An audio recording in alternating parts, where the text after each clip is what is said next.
I used to believe that the sound of success was champagne flutes clinking at corporate galas, but now I know better.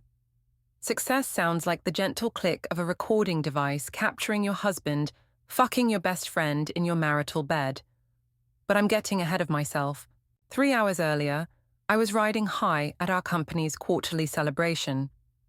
Dunn Enterprises had exceeded projections by 18%, and as Chief Operating Officer, I'd orchestrated most of it.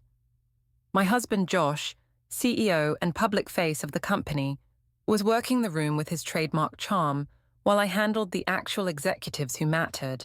"Kennedy, these numbers are extraordinary," Prudence said, her silver-streaked bobs swinging as she examined the report I'd handed her. As head of our board, her approval meant everything. The Singapore expansion alone, I knew we could make it work.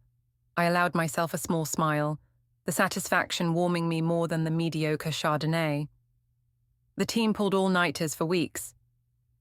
"The team follows your lead," she replied, squeezing my arm. "Don't diminish your contribution."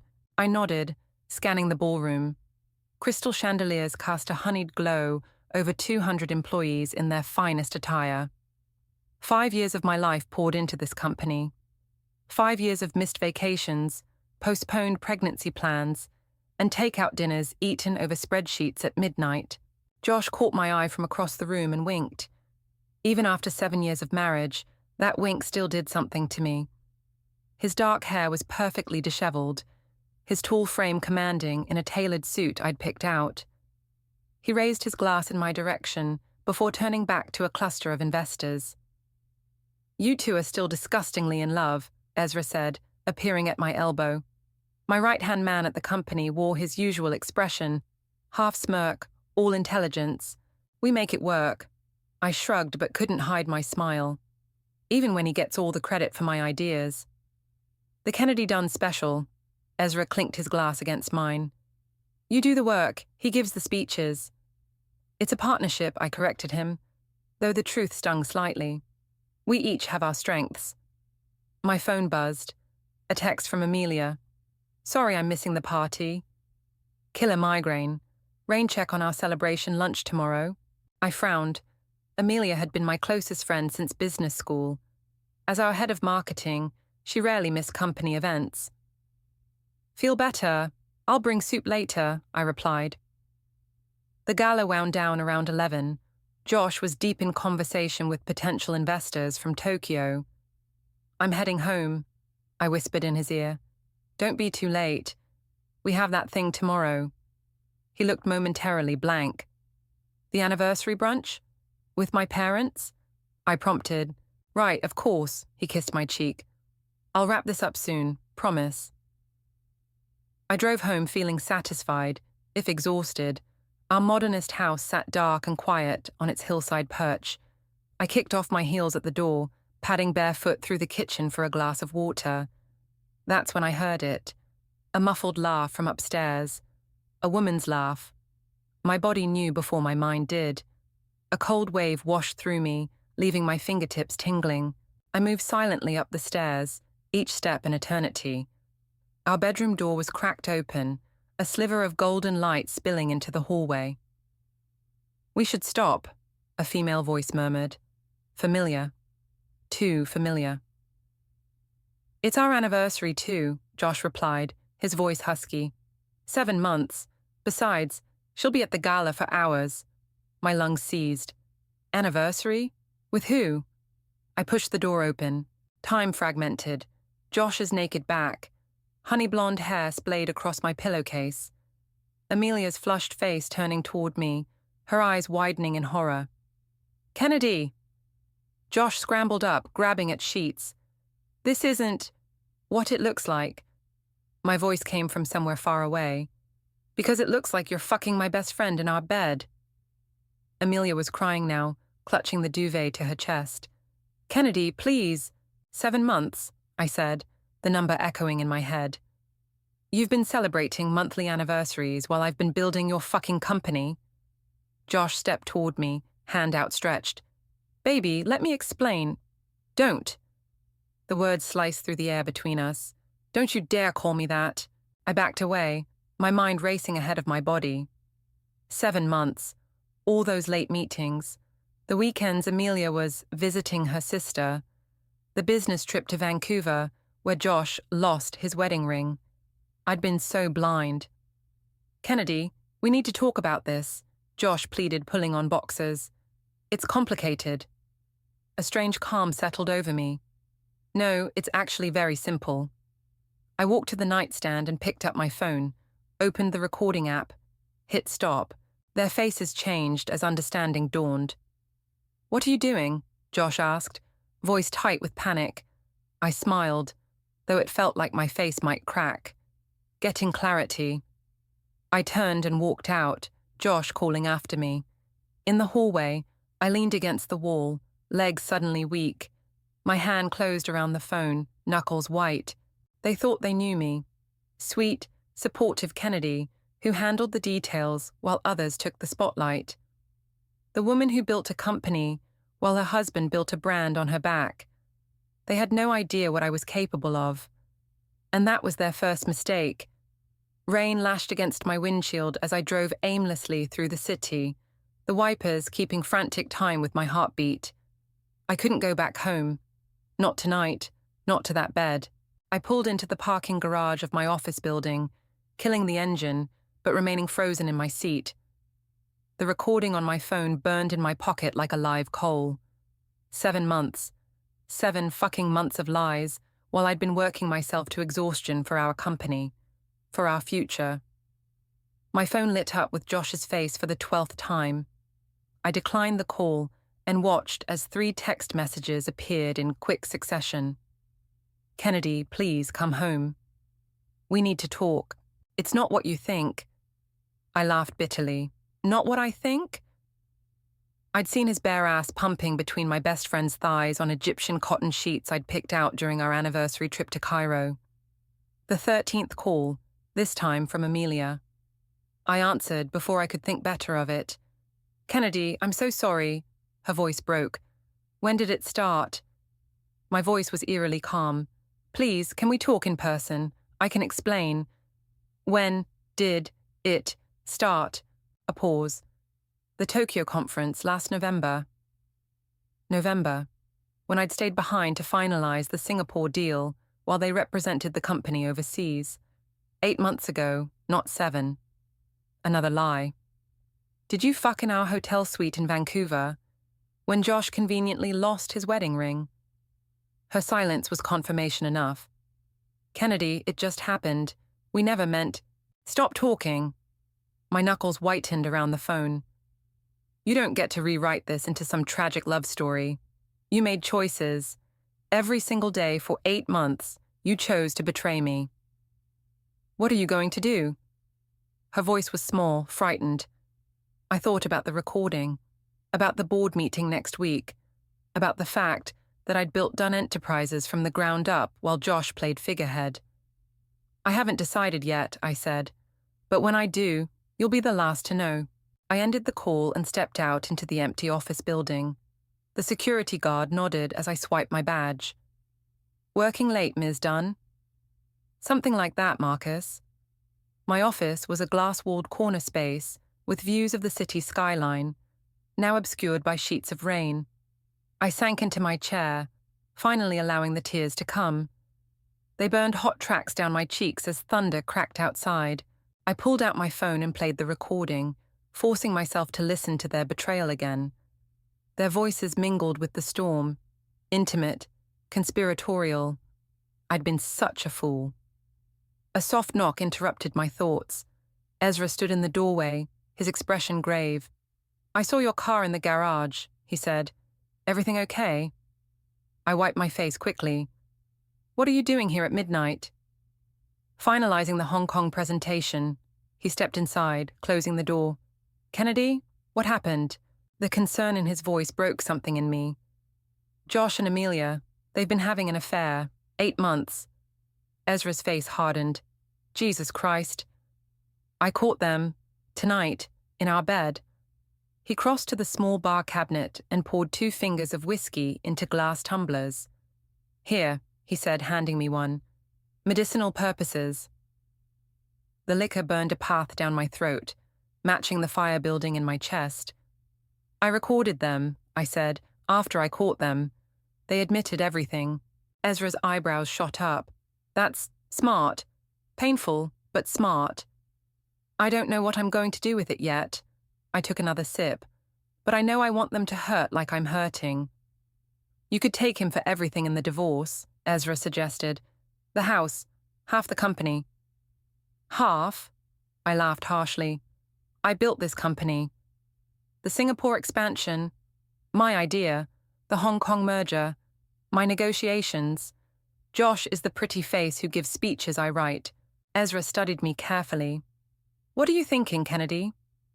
The whiskey had cleared my head, burning away the fog of shock. I'm thinking I don't want half of what's already mine. You want it all, he said quietly. I nodded, the first stirrings of a plan taking shape. Josh holds 51% of the shares. I have 20. The board controls the rest. And the board loves you, Ezra said, understanding dawning in his eyes. Especially Prudence. They respect me, I corrected. But they might not respect a CEO who's sleeping with the head of marketing while his wife does all the actual work. The recording. Ezra leaned forward. But Kennedy, think this through. This is more than divorce. This is corporate warfare. They declared war when they fucked in my bed. I drained my glass. I just need time to gather ammunition. You'll need allies, he said. The board will be split. Prudence will back you, but others might see this as personal drama. Then I'll need to make it professional.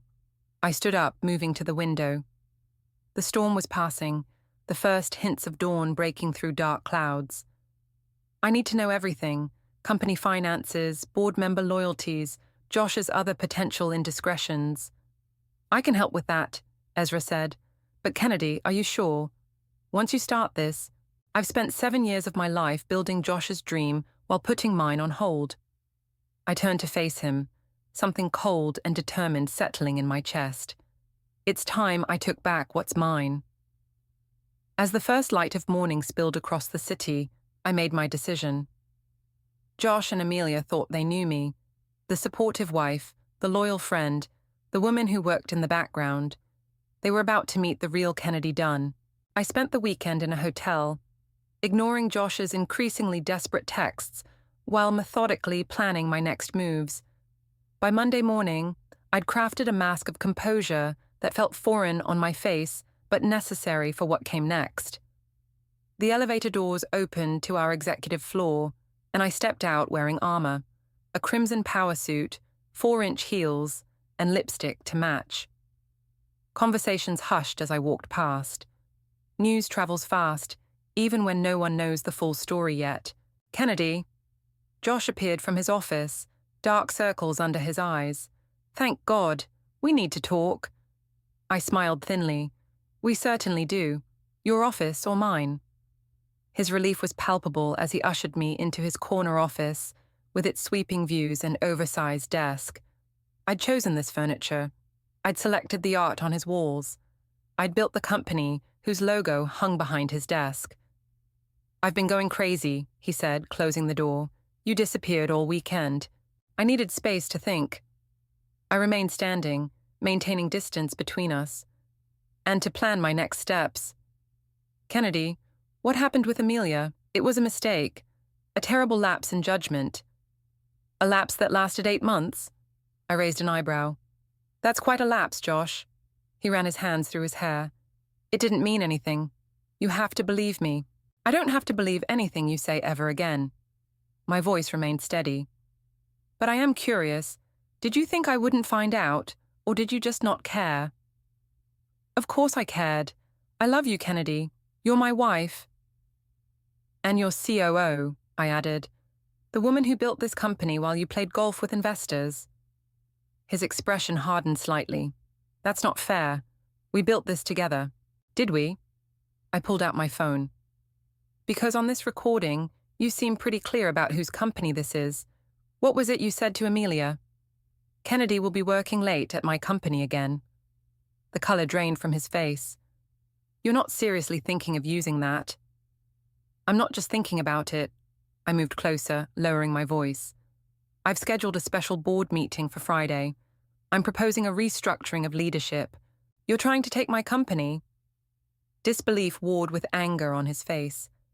"I'm taking back what's already mine." I turned to leave, then paused.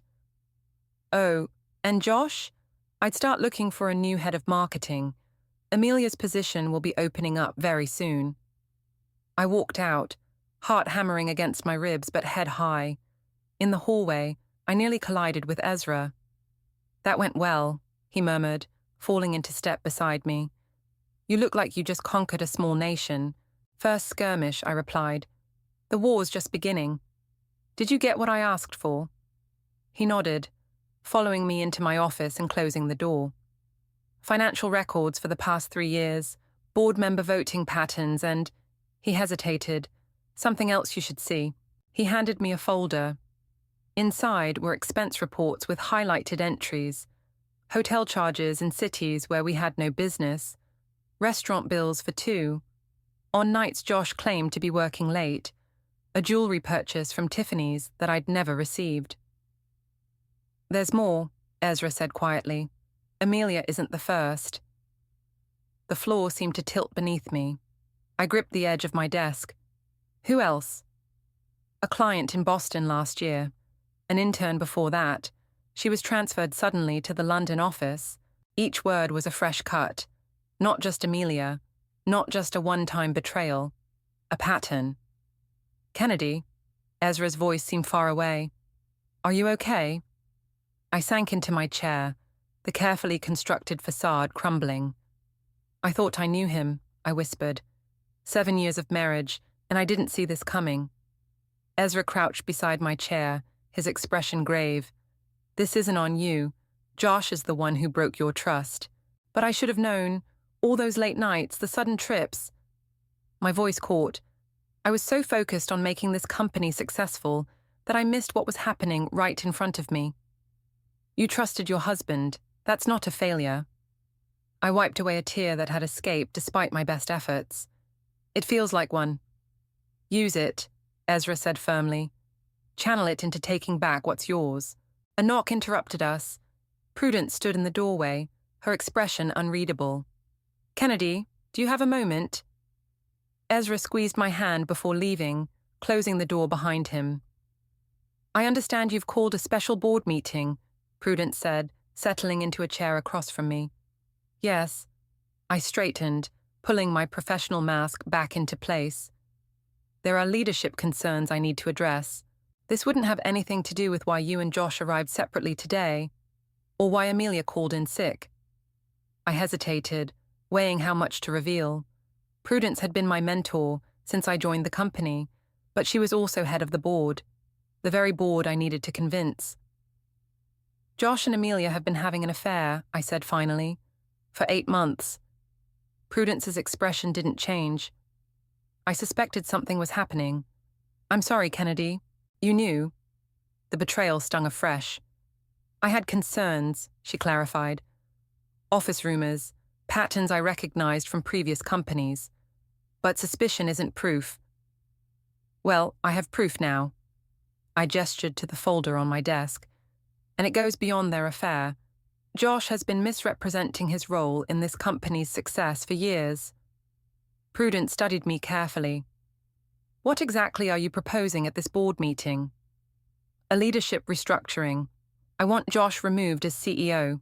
And who would you suggest replace him?" I met her gaze steadily. "Me." She nodded slowly, but her expression remained guarded. "Kennedy, I value your contributions enormously, but the board won't make this decision based on personal grievances." "This isn't just personal," I insisted. "It's about who truly leads this company." "Then you'll need more than a recording of infidelity." She stood to leave.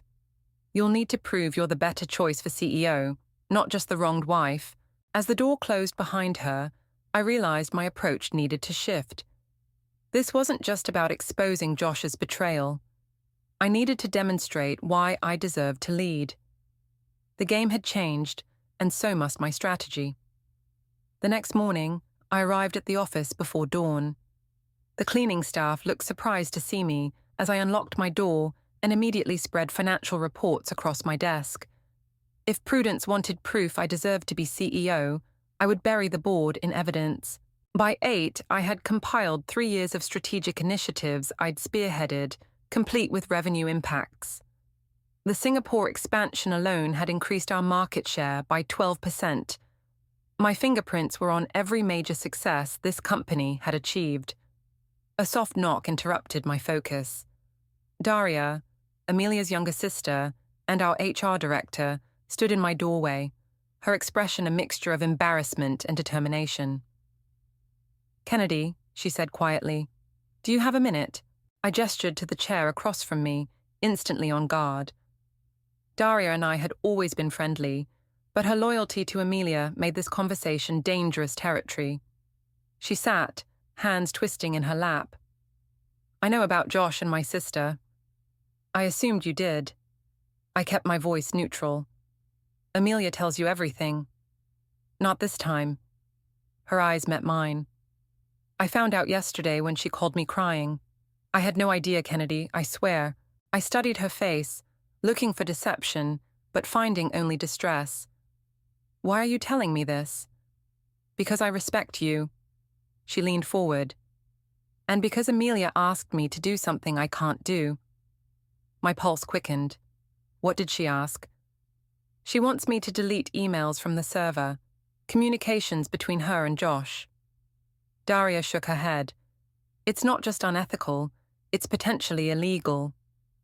"But you haven't done it." "No, and I won't." She pulled a flash drive from her pocket and placed it on my desk. "These are all the emails between them for the past year.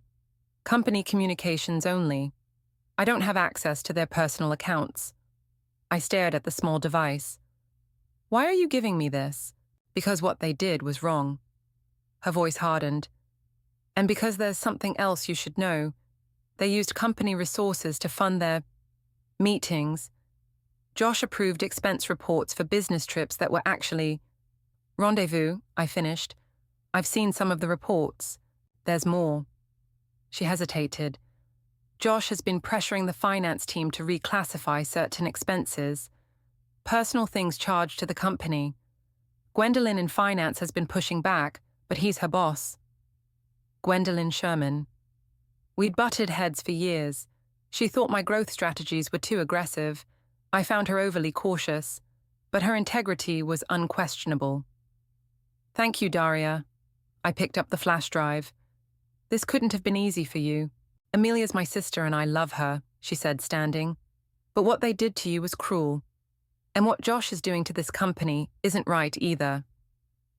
After she left, I plugged in the drive. Hundreds of emails appeared, professional on the surface, but laced with double meanings and private jokes.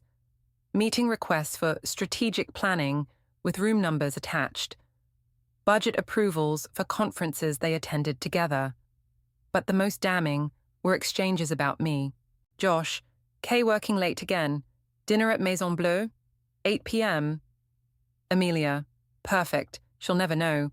Too busy saving the company to notice what's happening right under her nose." My hands shook with rage. I had been so blind, so trusting, while they laughed behind my back. I forwarded key emails to my personal account, then headed to the finance department. Gwendolyn's office was at the end of the hall, glass-walled like all executive spaces, but with blinds perpetually drawn. I knocked once before entering. She looked up from her computer, silver-framed glasses perched on her nose. "Kennedy, this is unexpected. I need to talk to you about Josh's expense reports." Her expression didn't change, but her posture stiffened. "I'm not sure what you mean. I think you do." I closed the door. "Daria mentioned you've been questioning some of his financial practices." Gwendolyn removed her glasses, suddenly looking tired. "These are sensitive matters." "I'm still COO of this company," I reminded her. "And I need to know what's happening with our finances." She studied me for a long moment before reaching into a drawer. "I've been keeping records. Josh has been using company funds for personal expenses for at least 2 years. Small things at first, dinners, gifts, then larger items." She handed me a folder. Inside were meticulous notes detailing questionable expenses, a weekend at a luxury resort, classified as a client retreat with no clients present, jewelry purchases listed as corporate gifts, but delivered to addresses that weren't on our client list, a lease on a downtown apartment categorized as temporary office space that no one in the company used. "Why didn't you bring this to the board?" I asked. "Josh is CEO." When I questioned these expenses, he reminded me who signs my paychecks. Her mouth tightened. "I've been documenting everything, waiting for the right time. And now?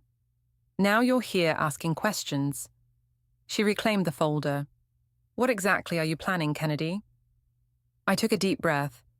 "I'm calling for Josh's removal as CEO at Friday's board meeting."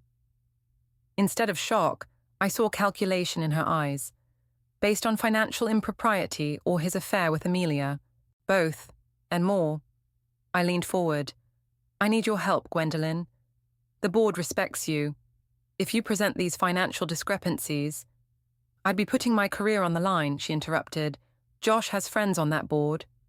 "So do I." I held her gaze. "And unlike Josh, I've never asked anyone to compromise their ethics for me." She was quiet for a long moment. "I've worked at 4 companies in my career, Kennedy. I've never seen anyone with your combination of strategic vision and operational skill. This company would be stronger with you at the helm." "Does that mean you'll help?" "It means I'll present the financial facts at the board meeting." She replaced her glasses. "What the board decides to do with those facts is up to them." As I left her office, my phone buzzed with a text from Josh. "We need to talk. Dinner tonight. Please." I stared at the message, remembering similar texts he'd sent to Amelia. How many dinners had they shared while I worked late? How many lies had he told me with the same mouth that kissed her? I typed my reply. "Yes, we do need to talk. 8 p.m. at Maison Bleue." The same restaurant they'd used for their rendezvous. The symmetry felt appropriate for what would be our final conversation as husband and wife. There was no turning back now. Maison Bleue glowed with soft indigo lighting as I arrived 15 minutes early. I selected a table in the back corner, private enough for confrontation, but public enough to prevent a scene. The hostess recognized me, her smile faltering slightly. Had she seated Josh and Amelia here before? Had she watched them hold hands across the same table where my husband had once proposed to me? I ordered a gin martini, extra dry. Liquid courage. Josh arrived precisely at 8, scanning the restaurant before spotting me.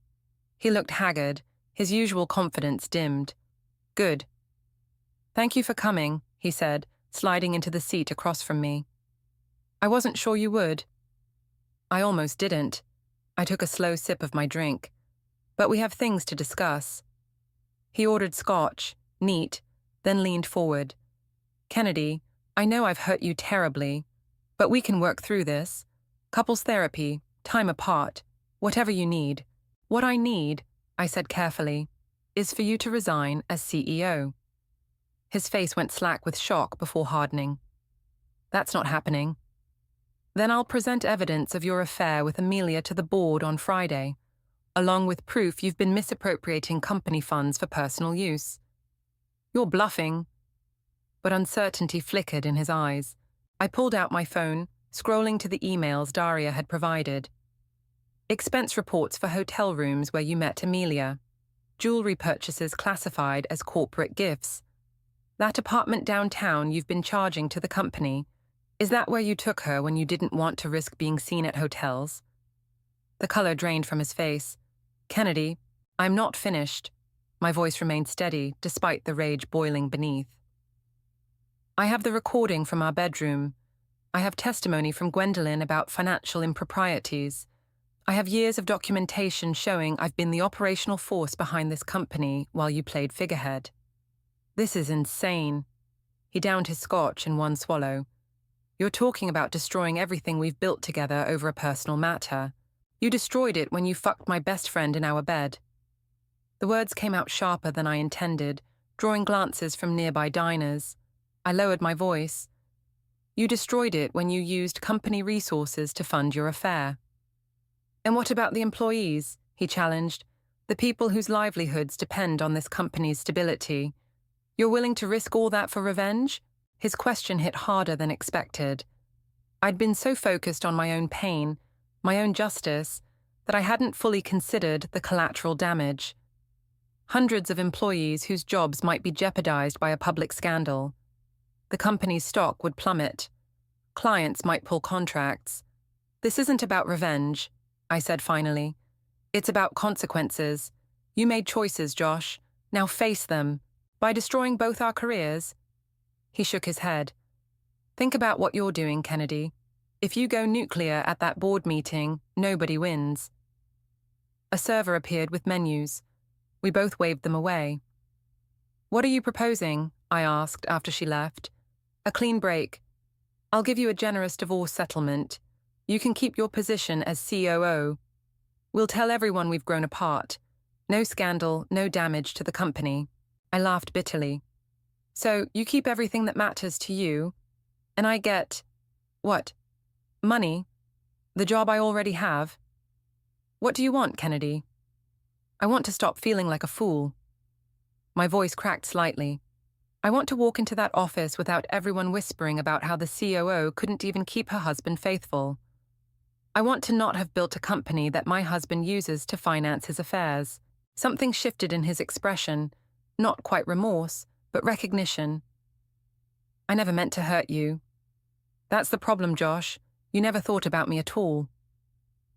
We sat in tense silence until his phone buzzed. He glanced at it, then quickly turned it face down. Is that her? I asked quietly. He didn't answer, which was answer enough. You should go, I said, suddenly exhausted. We're done here.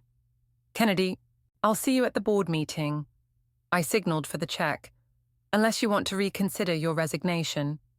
After he left, I remained at the table, staring into my empty glass. The restaurant had emptied, leaving me alone with my thoughts. Josh was right about one thing. A public confrontation would damage the company. Innocent people could lose their jobs. Was my need for justice worth that cost? My phone rang. Ezra. How did it go? He asked when I answered. About as expected. He won't resign. Then we move forward with the board meeting. His voice was firm. I've been making calls. Prudence is solidly on your side. Gwendolyn's financial evidence is compelling. We have the votes. But at what cost, Ezra? If this gets ugly... It's already ugly, he interrupted. The question is whether you let Josh get away with it or not. There are other people to consider. The employees will be better off with you in charge, he finished. Kennedy, listen to me. This isn't just about your marriage. It's about who can best lead this company forward. That's you. It's always been you. His confidence steadied me. I need to be sure I'm doing this for the right reasons. Come to the office, he said. There's something you need to see. 30 minutes later, I stood in Ezra's office staring at his computer screen. He'd compiled a presentation tracking the company's growth against my strategic initiatives versus Josh's. The correlation was undeniable. Every major success aligned with my projects, while Josh's pet ventures consistently underperformed. This is what the board needs to see, Ezra said. Not just the scandal, but the leadership this company has been missing. As I studied the data, a new clarity emerged. This wasn't about punishing Josh anymore. It was about claiming my rightful place, not as the woman behind the man, but as the leader I'd always been.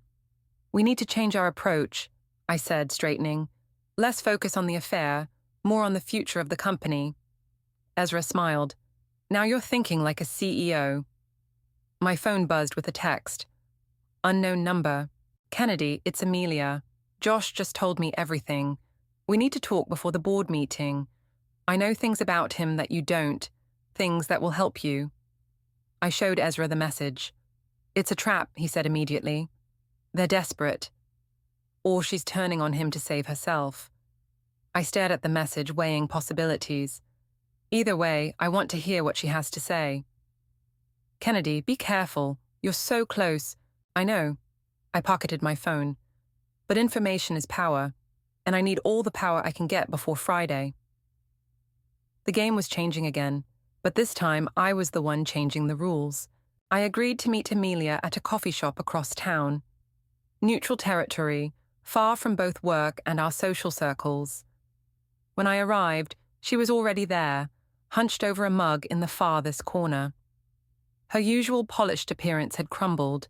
Her eyes were rimmed red, her honey blonde hair pulled back in a messy ponytail. Good, let her suffer. She looked up as I approached, her face crumpling. Kennedy. Don't. I sat down, keeping my coat on. I'm here to listen, not to absolve you. She nodded, fingers trembling around her mug. I know you hate me. You should hate me. What do you want, Amelia? Your text said you have information. I do. She glanced around nervously before lowering her voice. Josh isn't just having affairs or misusing company funds. He's been artificially inflating numbers for the Tokyo expansion. My stomach dropped. What are you talking about? The projections he presented to the board last quarter. They're fabricated. The real numbers show the project bleeding money. She pulled out a flash drive. It's all here. He's been pressuring the Tokyo team to doctor their reports. I stared at the drive, not reaching for it. Why would he do that? Because the Tokyo expansion was his baby, his big idea that would cement his legacy. Her voice turned bitter. He couldn't stand that your Singapore project was outperforming his, so he manipulated the data. And you knew about this? She looked down. I helped him craft the messaging. I didn't know about the false numbers until recently. Why tell me now? Loyalty clearly isn't your strong suit. Her eyes flashed with hurt. I deserve that. But Kennedy, Josh is spiraling. When you confronted him at dinner, he called me afterward, raging. He's planning something to discredit you before the board meeting. What exactly? He's going to claim you've been sabotaging his projects out of professional jealousy, that your ambition has clouded your judgment. She pushed the drive toward me. This proves otherwise. I finally took it, turning it over in my hand. If what you're saying is true, this is securities fraud. The company could face criminal charges. I know. Her voice was barely audible. That's why I had to tell you. Whatever happened between us, and I am so sorry, Kennedy, I can't let him take down the entire company. How convenient that your conscience appears now. I stood up. Is there anything else? Just, she hesitated. Be careful. Josh isn't the man either of us thought he was. I left without another word, the flash drive heavy in my pocket. Outside, rain had started again, matching my turbulent thoughts. If Amelia was telling the truth, this wasn't just about my marriage or even my career anymore. It was about potential criminal activity that could destroy everything we'd built. I called Ezra. I need you to verify some information, I said when he answered. Discreetly. The meeting with Amelia went that well, huh? She claims Josh has been falsifying data on the Tokyo expansion. I have a drive with supposed evidence. A long pause. That's a serious accusation. I know. That's why I need you to confirm it before I do anything. Come to my place, he said. I don't want to look at this at the office. An hour later, we sat at Ezra's kitchen table, staring at his laptop. The evidence was damning. Emails showing Josh pressuring the Tokyo team to revise their projections, spreadsheets with 2 sets of numbers, presentation drafts with increasingly inflated figures. This is worse than I imagined, I whispered. He's been lying to everyone. The board, the investors, me. The question is, Ezra said carefully, what do you do with this information? I rubbed my temples. If I present this to the board, it's not just Josh who falls. The company could face investigations, lawsuits. People could lose their jobs. And if you don't, then I'm complicit in covering up fraud. I stood up, pacing Ezra's small kitchen. There has to be another way. My phone rang. Prudence. Kennedy, she said when I answered, her voice unusually tense. We have a situation. Josh has called an emergency executive committee meeting for tomorrow morning. What? He can't do that without... He went directly to Marcus and Patricia, the 2 board members who had always favored Josh. They've agreed to hear his concerns about operational leadership before the full board meeting. My blood ran cold. He's trying to get ahead of me. Precisely. And Kennedy, she hesitated, he's bringing Amelia as a witness. The betrayal hit like a physical blow. Amelia's tearful confession, her warnings about Josh, all a calculated distraction to buy them time. Thank you for telling me, I managed. After hanging up, I turned to Ezra. It was a setup. Amelia's meeting with me, the flash drive. They wanted to keep me busy while Josh organized a preemptive strike. Or, Ezra said slowly, the information is real, and they're both trying to save themselves at the expense of the other. I stared at him, the implications sinking in. A power struggle. Exactly. Josh knows you have evidence against him. Maybe he thinks sacrificing Amelia will save him. And maybe she gave you this information to protect herself when the fraud inevitably comes to light. I thought about it, pieces falling into place. So, tomorrow's meeting is your opportunity, Ezra finished. They're expecting you to come with accusations about the affair. They're not expecting you to know about Tokyo. A cold clarity washed over me. I need to be at that meeting. Kennedy, are you sure? This could get ugly fast. It's already ugly. I gathered my coat, a plan forming. But I'm done playing defense. It's time to end this. All of it. As I left Ezra's apartment, my phone buzzed with a text from Josh. Executive committee meeting tomorrow, 9 a.m. Your attendance is optional but welcomed. We'll be discussing some concerns about company leadership. I smiled grimly as I typed my response. I'll be there. I have some concerns of my own to share. The final confrontation was no longer just inevitable. It was imminent. And this time, I would be the one setting the terms. I arrived at the office at 7, 2 hours before the executive committee meeting. The building was quiet, just a few early workers dotting the landscape of empty desks. I needed this time to prepare, to steady myself, to remember why I was fighting. In my office, I laid out my evidence in meticulous order: financial records from Gwendolyn, emails from Daria, the Tokyo data from Amelia. I added my own documentation, 7 years of strategic initiatives that had built this company, with metrics showing their impact. My hand hovered over the recording of Josh and Amelia in our bedroom. Did I really want that played in a boardroom? The thought made my stomach turn. Some wounds were too raw to expose to clinical corporate scrutiny. A soft knock interrupted my thoughts. Prudence stood in the doorway, impeccable as always in a charcoal suit. "You're early," she said, stepping inside and closing the door. I wanted to be prepared. I gestured to the document spread across my desk. She nodded, studying my face. "Are you ready for this, Kennedy? Truly ready?" The question hit a nerve. Was I ready to potentially destroy the company I'd helped build? To publicly expose my husband's betrayal?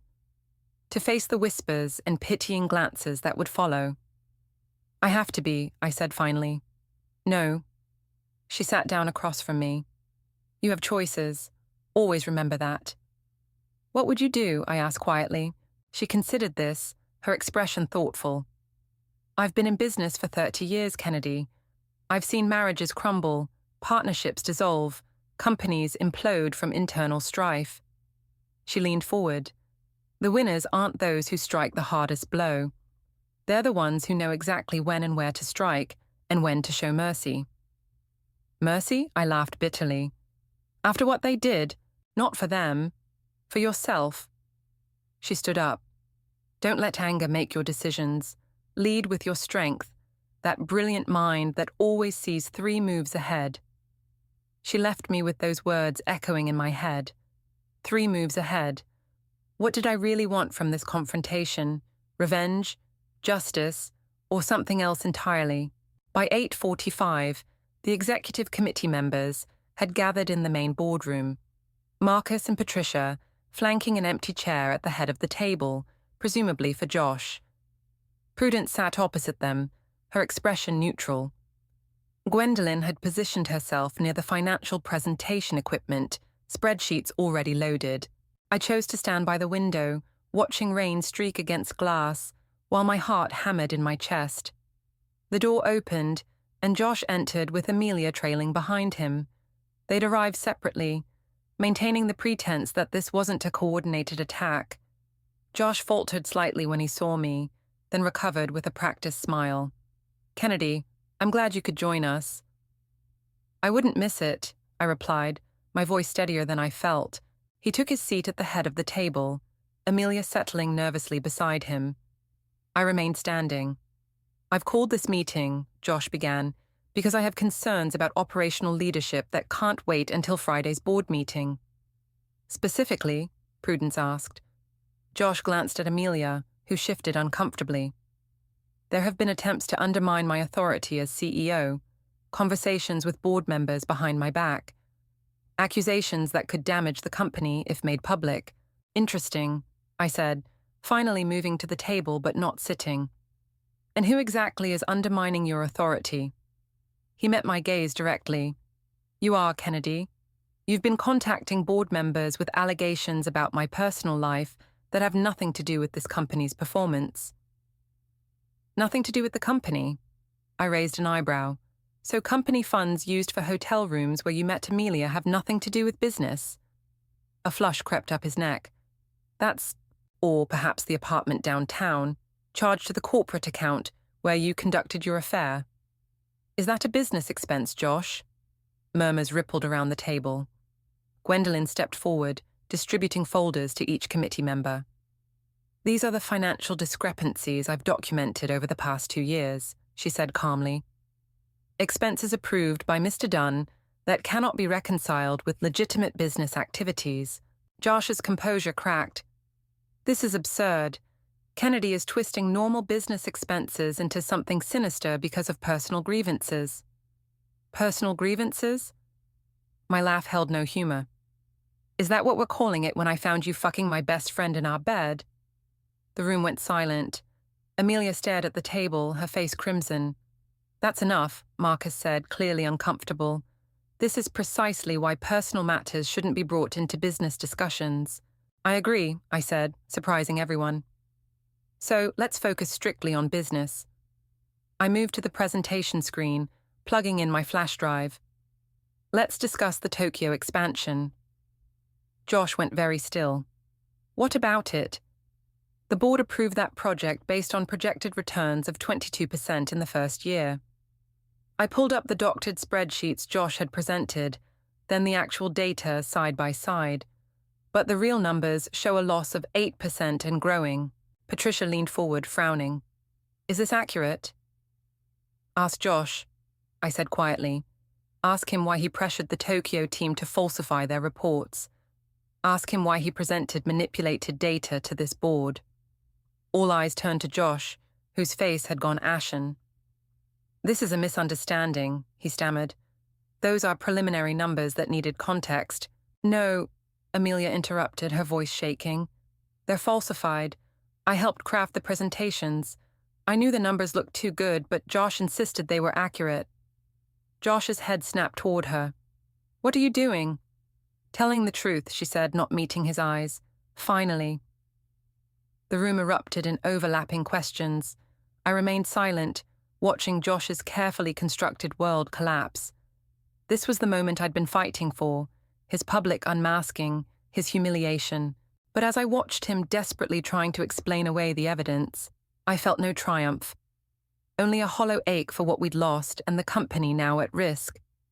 "Enough," I said finally, my voice cutting through the chaos. Everyone fell silent. I looked directly at Josh. "You have a choice. Resign as CEO, effective immediately, with a statement citing personal reasons. Sign over your shares to the company at current market value. Walk away cleanly." I paused. "Or I take everything, the financial improprieties, the affair, the falsified data, to the full board and, if necessary, to the SEC. His eyes widened. "You wouldn't. To protect this company and the people who work here?" "I absolutely would." My voice was steel. "You have until the end of this meeting to decide." I gathered my documents and walked out, legs trembling but head high.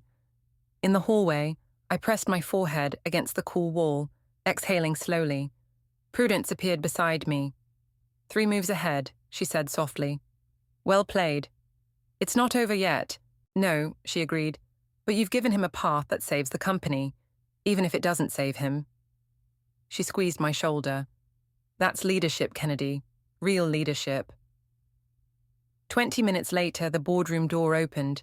Josh emerged, looking defeated but composed. He walked directly to me. I'll take the deal, he said quietly. For the good of the company. I nodded once, unable to speak past the lump in my throat. As he walked away, I realized this wasn't the end I'd imagined. There was no satisfaction in his downfall, no healing in his defeat. But there was something else, something that felt like the first step toward whatever came next. The press release went out at 5 p.m. Josh Dunn steps down as CEO of Dunn Enterprises, citing personal reasons. The board has appointed Kennedy Dunn as interim CEO effective immediately. I read it on my phone while sitting alone in my office, the words blurring through unexpected tears. Not tears of joy or vindication, just release. The adrenaline that had propelled me through the past week finally ebbed, leaving me hollow. A knock at my door. Ezra entered without waiting for a response, 2 glasses and a bottle of scotch in hand. Congratulations, CEO Dunn, he said, pouring generous measures. I accepted the glass but didn't drink. It doesn't feel real yet. It's real. He settled into the chair across from me. The board vote was unanimous. Even Marcus and Patricia backed you after seeing the Tokyo numbers. And Josh signed everything an hour ago. He's already cleared out his office. Ezra studied my face. You don't seem as happy as I expected. I swirled the amber liquid, watching it catch the light. I thought I'd feel different, triumphant. Instead, I just feel tired. You've been through hell, Kennedy. Give yourself time. It's not that. I set the untouched glass down. I've spent a week focused on taking Josh down. Now that it's done, I have to figure out how to build something new. Ezra leaned forward.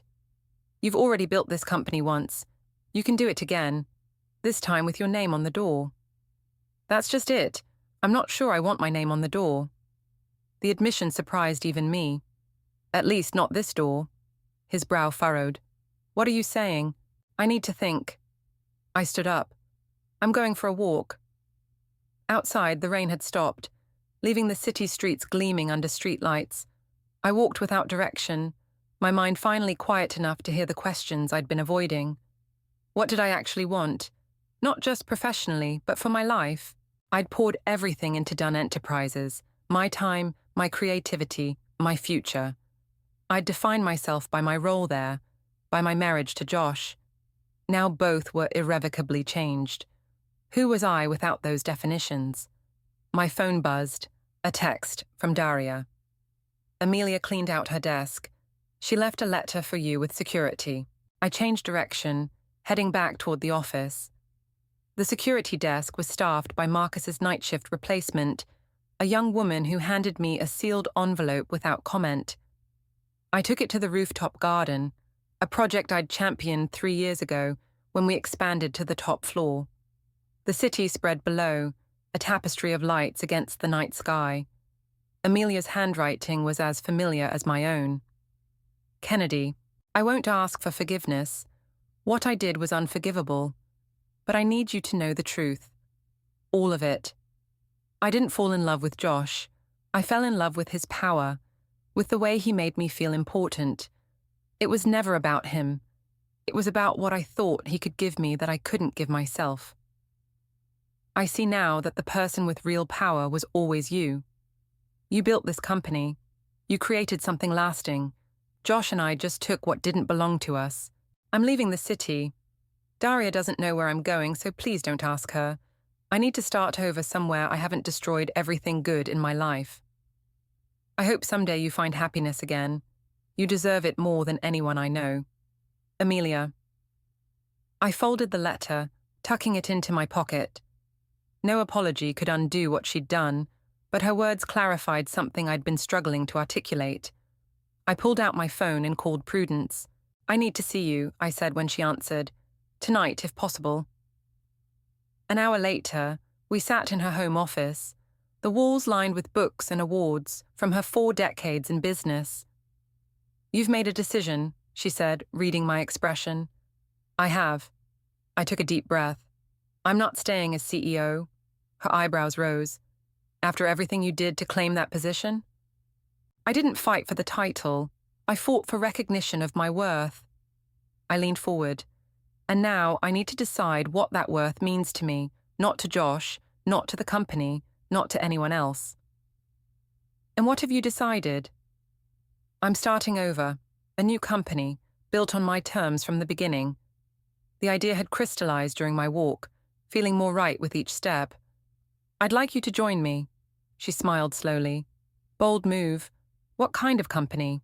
One that values transparency and ethical leadership above all. One that builds people up instead of using them." I met her gaze. One where no one has to hide their light so someone else can shine. "You'll be competing with Dunn Enterprises." "In some areas, yes, but I'm thinking bigger." I outlined my vision, a consulting firm specializing in corporate restructuring and ethical leadership, leveraging my experience and reputation. Prudence listened intently, asking pointed questions that helped sharpen the concept. When I finished, she nodded thoughtfully. "It's ambitious, risky, and exactly what you should do." She reached for a notepad. "I'm in. Let's talk terms." We worked until midnight, sketching the framework of what would become Horizon Consulting. With each detail we settled, the weight on my shoulders lightened. As I prepared to leave, Prudence handed me an envelope. "Your letter of resignation. I took the liberty of drafting it while you were talking." I laughed, my first genuine laugh in days. Always 3 moves ahead. "I learned that from watching you." Her expression turned serious. "Kennedy, what you're doing takes courage. Walking away at the moment of victory, starting something new. It's harder than staying to fight. It's not walking away," I corrected her. "It's walking toward something better." The next morning, I arrived at the office early. The building felt different somehow. No longer a battlefield, but simply a place I'd outgrown. I placed my resignation letter on what had briefly been my CEO desk, along with detailed transition plans for the board. Then I gathered my personal items into a single box. As I waited for the elevator, Ezra appeared, coffee in hand. He stopped short when he saw the box. "You're leaving," he said, not a question. "Starting fresh." I smiled at his confused expression. "I'll explain everything over breakfast. That is, if you're interested in hearing about a new venture." "With you? Always." He held the elevator door. "Where are we going?" I stepped inside, feeling lighter than I had in years. "Somewhere I can build something that's truly mine, something no one can take away." As the doors closed on Dunn Enterprises, I realized I wasn't leaving with less than I came with. I was leaving with exactly what I needed: my talent, my vision, and the hard-won knowledge of my own worth.